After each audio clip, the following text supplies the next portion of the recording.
flying as soon as possible. On a commercial flight? Are you crazy? We have to.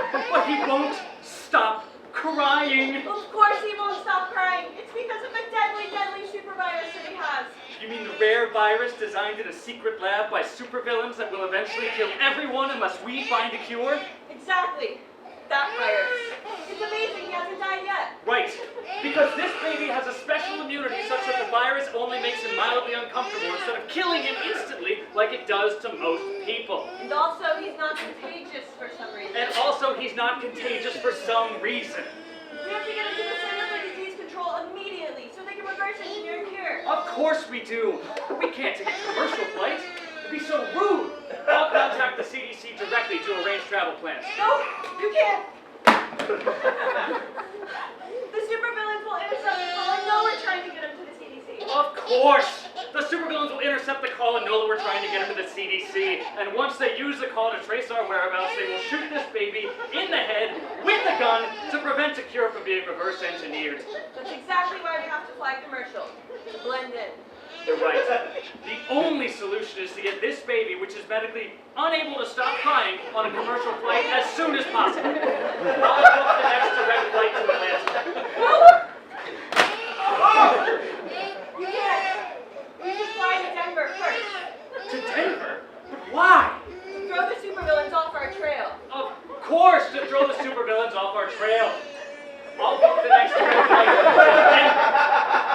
And we should fly first class to make sure we have everything we need to keep this baby safe. The fate of the world depends on it. It's like really expensive. How much? Like $10,000. It's pretty pricey.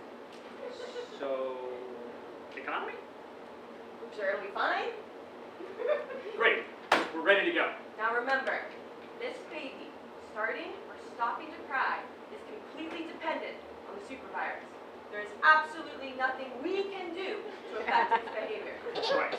So it's completely fine and normal for us to totally ignore it while it screams and cries for the entire duration of the flight. Exactly. Now let's board American Airlines Flight 1286 to Denver. Yes. On this day of June 23rd, 2023, let's board American Airlines Flight 1286 from New York to Denver, departing at 1:57 p.m. And we'll sit in seats 26A and 26B. Wait, what about the person in 26C? What do you mean? I mean, won't the constant crying be somewhat bothersome to the person sitting there on American Airlines Flight 1286 to Denver on June 23rd, 2023, departing at 1:57 p.m.? There just isn't any other way. But what if there's someone sitting there on American Airlines Flight 1286 to Denver on June 23rd, 2023, departing at 1:57 p.m. in seat 26C? What if they've had a really long day and they just want to be able to unwind on their flight?